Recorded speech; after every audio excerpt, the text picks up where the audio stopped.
खासतौर पे जो पास्टर्स हैं और व्यभिचार में हैं, आने वाले समय में परमेश्वर का डंडा आपको पड़ने वाला है। बिल्कुल बिल्कुल बिल्कुल सुधर जाओ, क्योंकि उस डंडे को मैं फिर पड़ता हुआ देख रहा हूँ। तो सुधर जाओ, मैं आपको बता रहा हूँ। प्रेज़ द लॉर्ड सभी को। दोस्तों आपका स्वागत है आज की नई वीडियो में। दोस्तों आपके साथ एक क्लिप शेयर करने वाला हूं मैं आज, जो कि ईस्टर मीटिंग से ली गई है, जिसके अंदर पोस्टर अंकल जी ने एक वार्निंग दिया है सभी लोगों को, सभी पास्टर्स को, जो कि हमारे लिए सुनना बहुत ज़रूरी है। और उन्होंने आने वाले समय के लिए, आने वाले दिनों के लिए, वर्ल्ड के लिए भी प्रोफेसी की है। तो आइए हम उस प्रोफेसी को सुनते हैं और उस वीडियो को देखते हैं। परमेश्वर का आत्मा आने वाले समयों में, इस बात को बड़े ध्यान से समझना, जो व्यभिचारी लोग हैं, खासतौर पे जो पास्टर्स हैं और व्यभिचार में हैं, आने वाले समय में परमेश्वर का डंडा आपको पड़ने वाला है।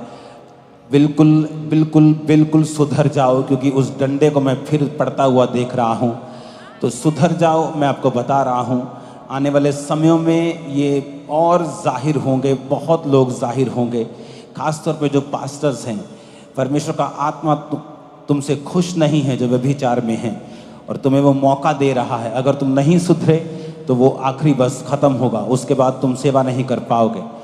अपने हाथों को उठाओ राइट नाउ। मैं परमेश्वर की आत्मा को देख रहा हूँ कार्य करते हुए। हमें चाइना के लिए प्रार्थना करनी होगी, वहाँ के क्रिश्चियंस के लिए प्रार्थना करनी होगी, पंजाब के लिए प्रार्थना करनी होगी। आने वाले समय के झगड़ों के लिए जो मैं देख रहा हूँ कि परमेश्वर उसे कम से कम कर दे या ख़त्म कर दे। अपने हाथों को उठाओ। Thank you Jesus. आने वाले समय में बीमारियों के अटैक्स को मैं देख रहा हूँ। जिस तरह कोविड था, बीमारियों के झुंड पर अटैक को मैं देख रहा हूँ।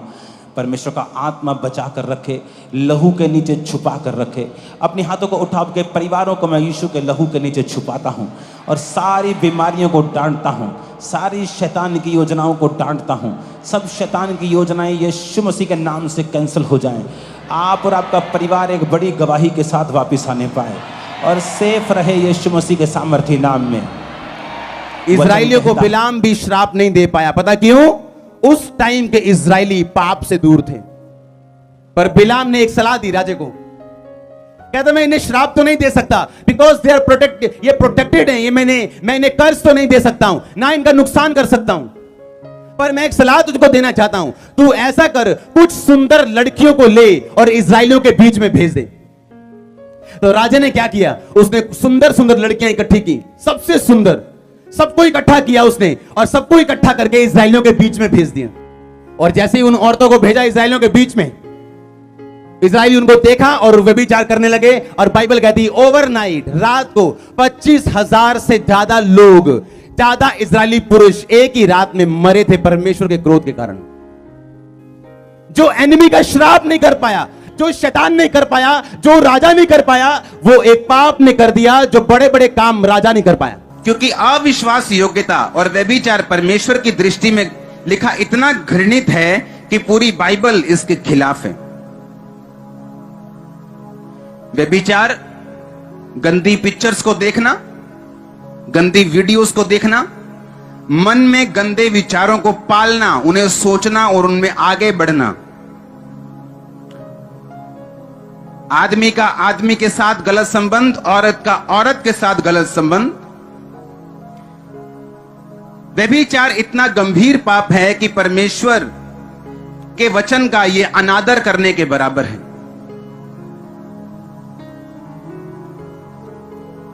और परमेश्वर की 10 आज्ञाओं में से एक और यीशु मसीह की मत्ती की आज्ञाओं को तोड़ने के बराबर है।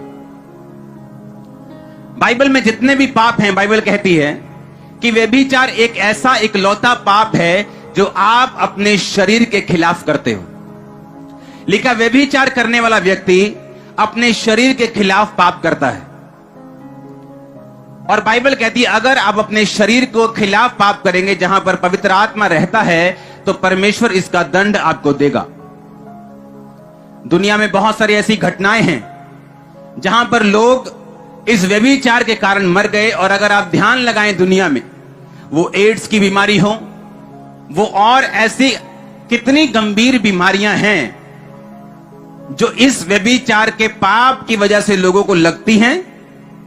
वो मानसिक, शारीरिक और पैसे की कमी की प्रॉब्लम उनकी लाइफ में सदा रहती है।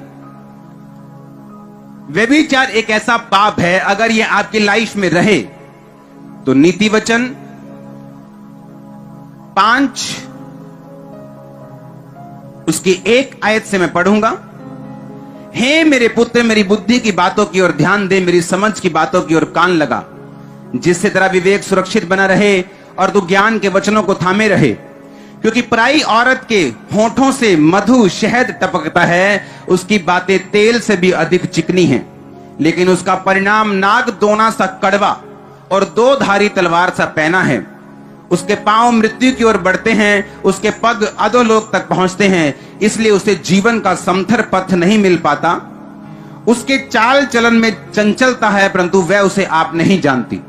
परमेश्वर ने कहा कि पराई औरत जिसके होठों से मधु टपकता है वो फुसलाने वाली है, वो अट्रैक्ट करने वाली है। लेकिन बाइबल कहती है ऐसे लोगों को जीवन का समथर पथ, यानी कभी भी उनका जीवन सीधा नहीं रहता। अगर आप व्यभिचारी लोगों को देखें, उनकी लाइफ में हमेशा ट्रबल रहेगा, या वो बीमार रहेंगे, लोग बोलेंगे हुई अख्तर मर गया, एकदम से मर गया, लेकिन वो ये नहीं देखते वो कितने बड़े व्यभिचार में, आप वो जानते भी नहीं है, आप सोच भी नहीं सकते जो वो लोग करते हैं।